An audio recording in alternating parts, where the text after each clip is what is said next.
What up, SNA Assassinators? This is Super Ninja Austin back here with another podcast video. And this is the Monday Night Raw review video, post show, I guess you could say, after Saturday night's main event. And Monday afterwards, I'm afraid that 2 nights way later. And yeah, it was a pretty. I think it was a very decent episode. Like, we got some new champions. We got a tease of a faction split, and we also have like a really good, and we also have some really, we have a really good one-on-one match, I guess you could say, and also we also have what's that tournament? The Women's Intercontinental Championship tournament, which one of the winners like mysteriously got attacked, which I'm gonna get into in just a moment as well. But yeah, we got so much to talk about here on the SNA podcast on the Raw review edition of the video. Start things off with CM Punk, like this. That's where then we got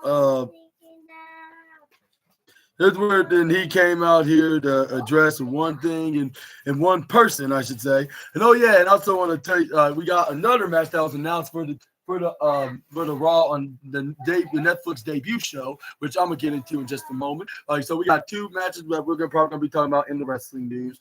But for now, we got CM Punk on the ring. This is where we got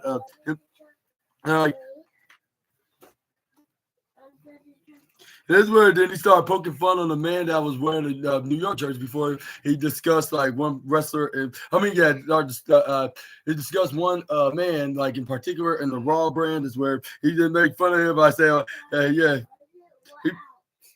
And this is where he had to take him a lot of balls to wear that shirt in Boston, which is the second city, the best city, I should say. That's the best city in the United States, I guess you could say, unlike Cincinnati. But yeah, next to KC, of course, being the best city, I guess you could say. But this is where we got.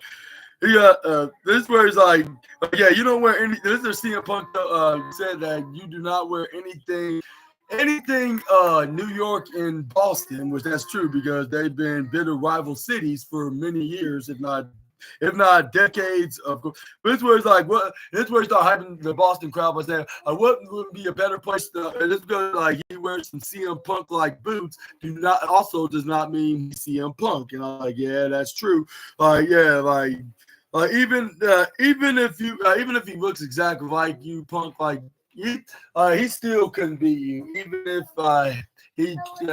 he does everything right with you. Like at the end of the day, like he's his own self as Seth Rollins. But this is where then we got CM Punk to continue by saying, like he told the world that I ghosted him like about over a decade ago. And that's true. I can't deny it. Like it was like, but I'm not here to linger about what happened in the past. I'm looking for what's going to happen in the future and move on. So like I'll look.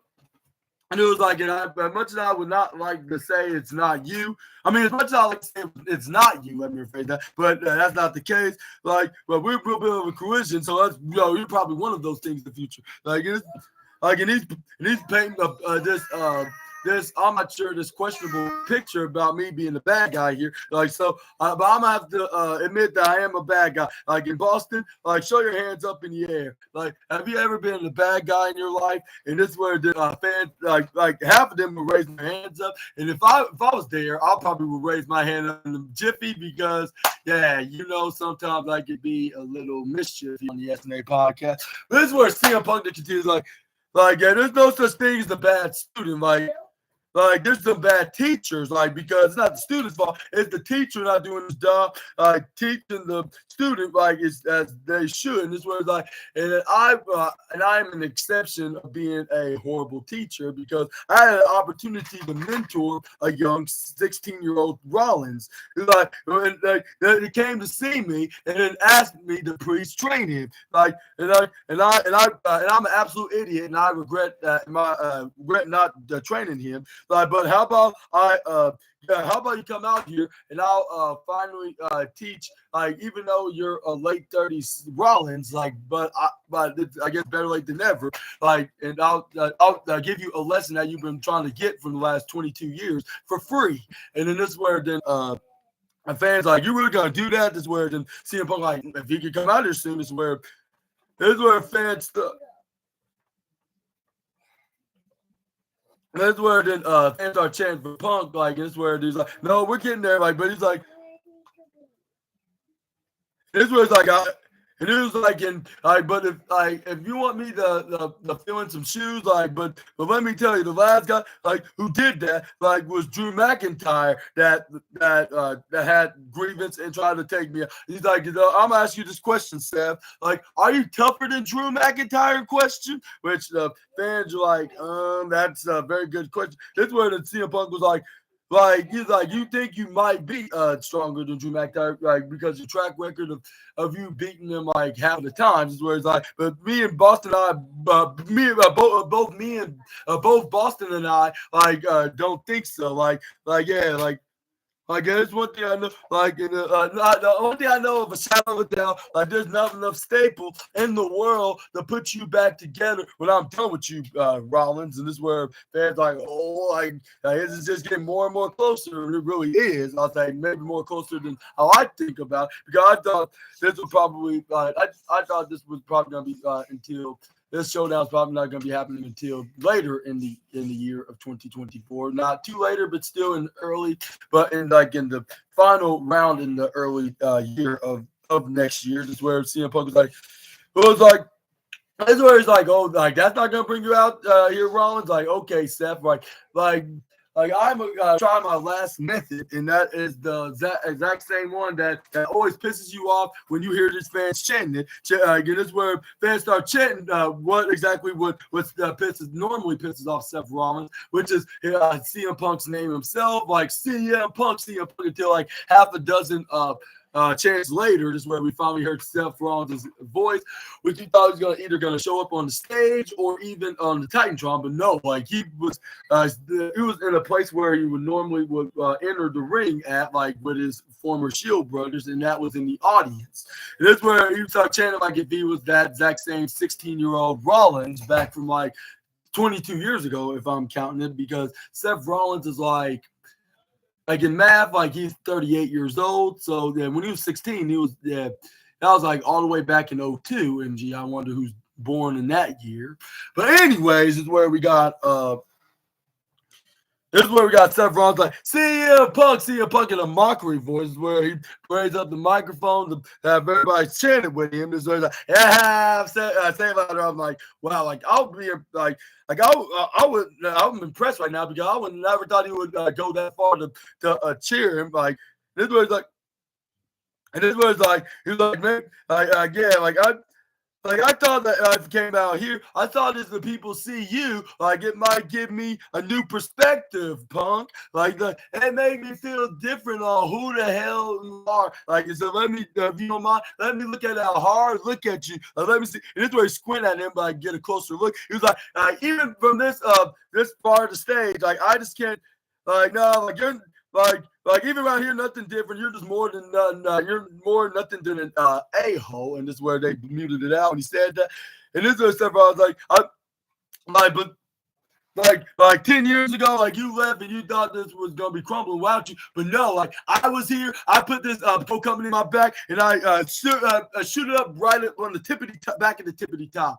And this is where Seth Rollins could, like, if anybody should be embarrassed right now, it's you, Punk. And this is where he's like, but this fandom that you it's this fandom, and then this fan himself, like quote unquote, has more mania than you can count. Like, and as a matter of fact, Phil, and this is where before he can even say anything else, and yes, the CM Punk got out of the ring, meet him in the in the edge of the into the turnbuckle where the audience is, like in the upper right side, in the camera, in the hard camera in the ring. That's where they start throwing fists at each other, like if one just said something insulting to them or their family member, or if they or the other one like somebody just stole money from the other or something like that. Yeah, they start beating the hell out of them, like if something was really wrong. Well, it kind of is. Like I think it. And I think this rivalry is legit, but at the same time, like they're just agreeing to fight it out, even in real life, like they still will manage to put that on the show. But that's where the referees and the producers finally got them picking up, like with with Jason Jordan and I believe Gregory Helms, like which is the Hurricane, and then Adam Pearce was there, and then we got Jamie Noble, and then everybody was trying to pull him apart, and even like they almost had him at one moment. CM Punk ran right in the ring. Seth Rollins thinking the same. They started throwing fists right back at each other, messing each other's heads up. That's where half of the fans were chanting for CM Punk, while the other half was chanting for Seth Rollins, and that's where then Adam Pearce is like, no, not right now. Like, get back here. And this is where Seth Rollins, now this is where Jason Jordan tried coming and trying to stop. This is where Seth Rollins tried to grab a chair under the ring. This is where CM Punk grabbed one right in the top keeper's area where Lillian Garcia was sitting at. But this is where the referee's like, no, like not here, not here. Like, wait until like we get everything settled out. This is where then we do get our wish of this dream match between the Visionary and the Chicago-made wrestler. And before I reveal when this match is going to be taking place, for those assassinators that are unaware, like, let me what are your thoughts on when this match is going to be taking place at? For starters, let me know in the comments. But this is where the Finn Balor started shaking his head, started getting very annoyed. This is where we saw Carlito and what's his name, JD McDonough still playing their WWE 2K24 game that Liv Morgan gave them at the beginning of the year. This is what Finn Balor's like, what the hell are you been with? When there was a 2-on-1, just I think we're supposed to be a team, though, which he kind of sound like a hypocrite for saying it, because Liv Morgan, and this is where Liv Morgan outsmarted him by saying, like, well, like you said, like you can do it all by yourself because you don't need nobody's help. Well, we were just asked to do like I'm not trying to tell you to do what to do because we're not supposed to be on the same page because you're technically like the leader, like. And besides, I already had my match with Io Sky, which I successfully defended. She was but no worries, because you got everything under control against the War Raiders, just like my girl Raquel have everything under control against Kyrie and what's her name? No, not Kyrie. It was no, that's what am I even talking about right now? It was what you have control with Zoe Stark and Kaden Carter, which that match was very entertaining, like which it gets the bronze trophy. This where then we got I believe this was probably a sarcastic phrase that Raquel had said, like which was Finn Balor's phrase originally, but she was like, yeah, because if you're with Finn, you win, and this is where Finn Balor like, that's right, you better remember that. But I was like, I don't think they're being serious about this. Like, and also like this looks like a tease of a split, which I might be looking at it a bit too soon. But they kind of showed it, and I kind of figured what was going to be happening in the end. But there was no splits. That's all I'm going to say. But they still continue to do so when something went wrong for the judgment. That's what Liv Morgan gave the most impressive fake smile. Like, yeah, I'm wishing you the best of luck out there. You and JD. This is where Finn Balor's like, yeah, like I appreciate that. That's where then Liv Morgan's like, yeah, you guys are welcome. And this is where they went out because yeah, what's her name? Raquel was about to have her match, but before that is where we got Ludwig Kaiser facing Braun Breaker for the men's Intercontinental Championship. And yeah, let me tell you, that match definitely was a show stealer. That's the match of the night. And Ludwig Kaiser keep continuing that he can wrestle any singles match, whether it's for a singles championship or not. He knows how to play this game. Like, even though like we probably won't be seeing him be singles champion for a little while, but this is a perfect start for him to wrestle his first singles match for the gold. And when do you think it will be the perfect time for him to win such champion, just like the Intercontinental Champion or something tad different? Let me know down in the comments. But anyway, let's get started with the match. Like, get started things off with them being introduced, like if it's a main event match, which I was thinking, like if it hadn't been for the other match, like I probably would other match with the tag team match. I would say, why is this not the main event? But understanding, because they're trying to make it more of a feel like a pay-per-view. But this is where we got.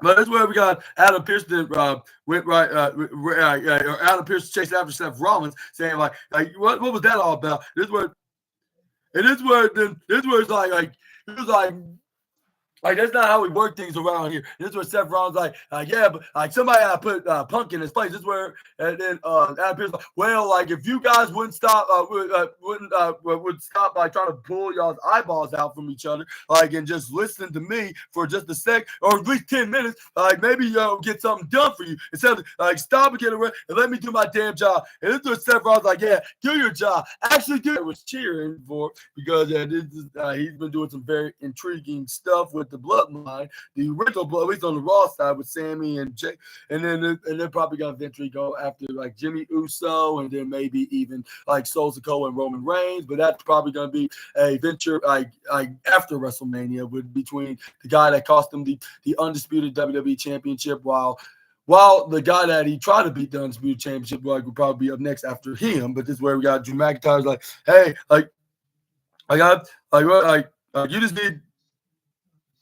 It's where it's like you just need to get over it. Like yeah, like you're standing at me in the face. Like so, had to say like what like Roman was not at his own house on this past Friday. He's like he had the whole he had no choice but to once again like acknowledge him. Like that's what you want. Like yeah, he's the same person.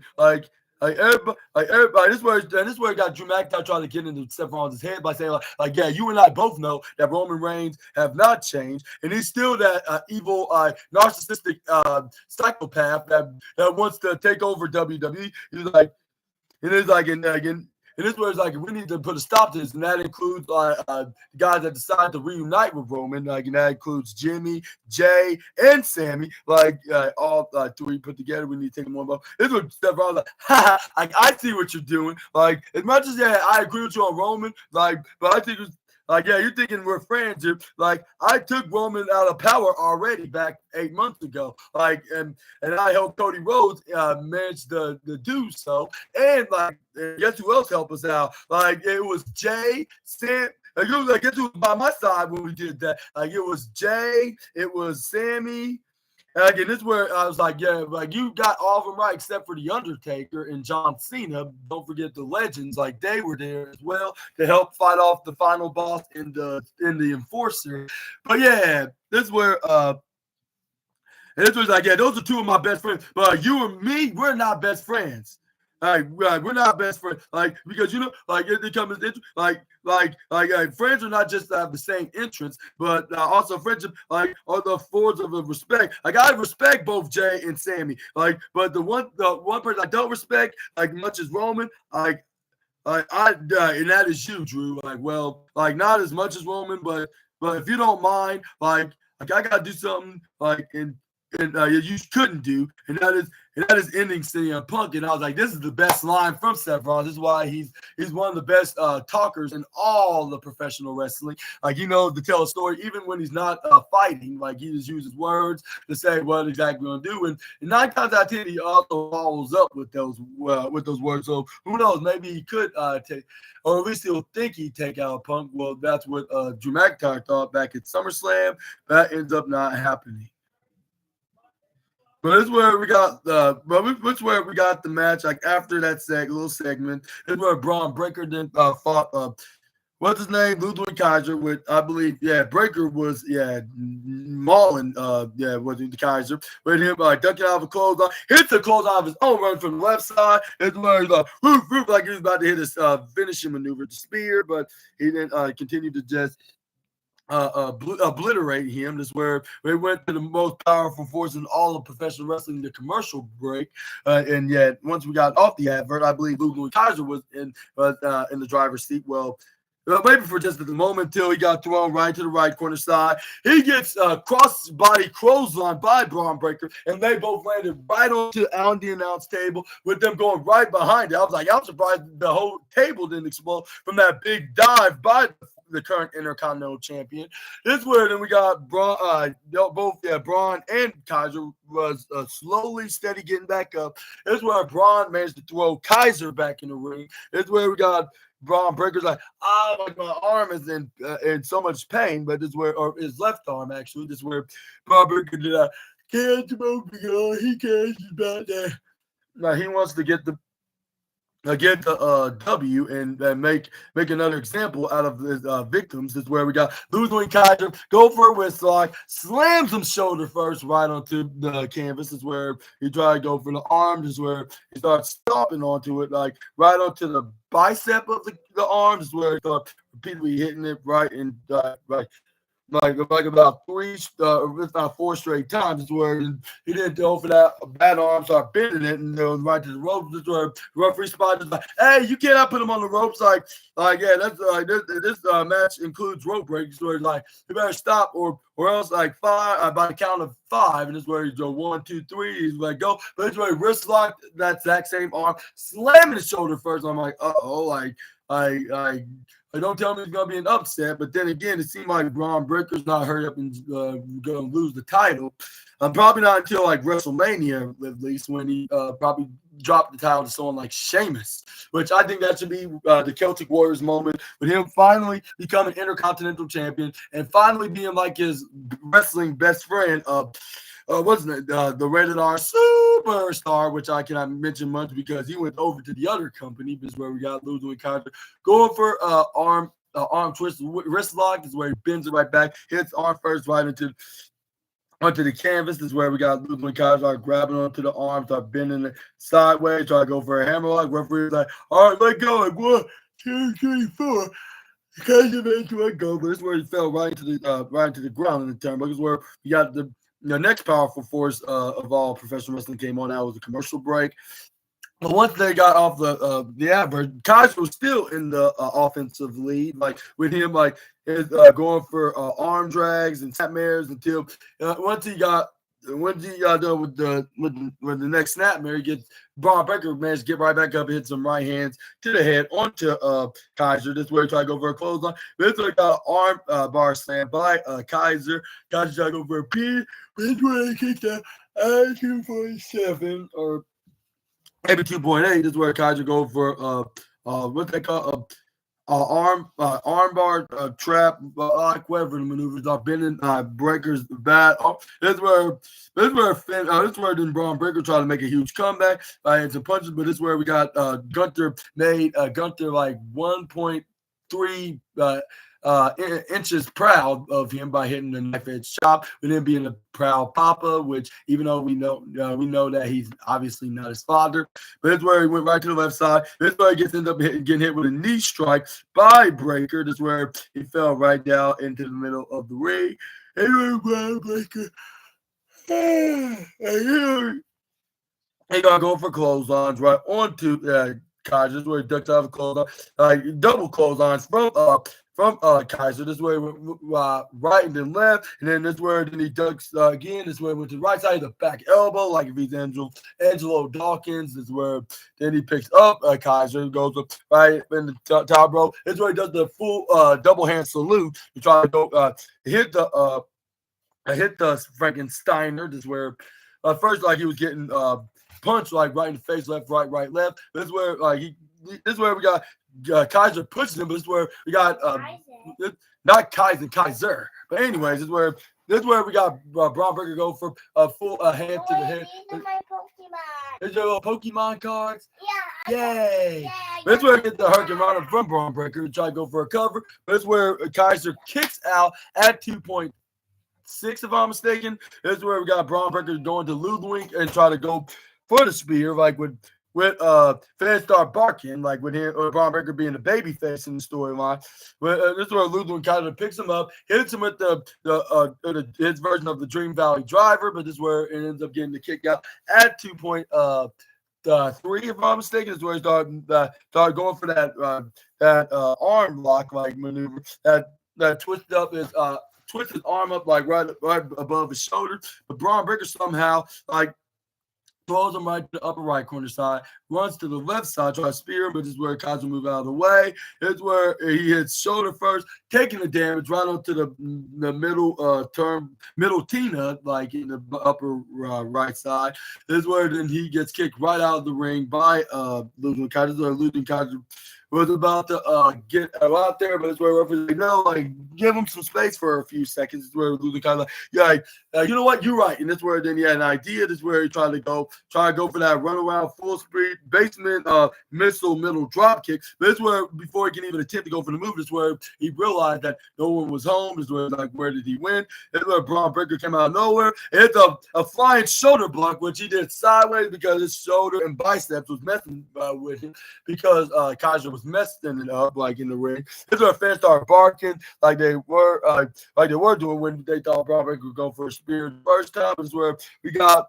This is where they started hitting some strikes until Braun Breaker fought back like if he was playing wrestling boxing, which is a hybrid of both wrestling and boxing with them throwing fists right into each other. But still, like the only way you're gonna win is by KO hitting your finisher. That's what Braun Breaker did when he got Luther and Kaiser in the confused state. Is where he went right up, down, making more confused. He hit the spear and get the 1, 2, 3 winner and still your Intercontinental Champion, Braun Breaker. And then it's where we got. This where he was. This where then he celebrated like any champion that retained their champ. I mean, and who was that get a title change? Speaking of that, we got one thing that we got to look forward to tonight, like about that caliber. But we're gonna talk about that in just a moment. This is where the Rey Mysterio then stopped the New Day from getting into the locker room because this is where Rey Mysterio said like nobody do not want you here. Like this is where Kofi Kingston and Xavier were stunned by saying what like why? And this is where then Kofi Kingston to try to butter Rey Mysterio up by showing some respect only just to get some out of it. Like for an example, for him getting inside the locker room, this is where he's like yo, like you're a 20-year veteran, like you're a locker room leader around here. And this is where Rey Mysterio's like, yeah, I know, like I just don't know what to tell you. Like my hands are tied. And y'all went way too far with what y'all did to Big E a couple weeks ago. And he's like, and I think it's best for you for your own good that you find somewhere else to change your gear at. And what was that for? Can you put it back on for a second? I want light. So I'll go back.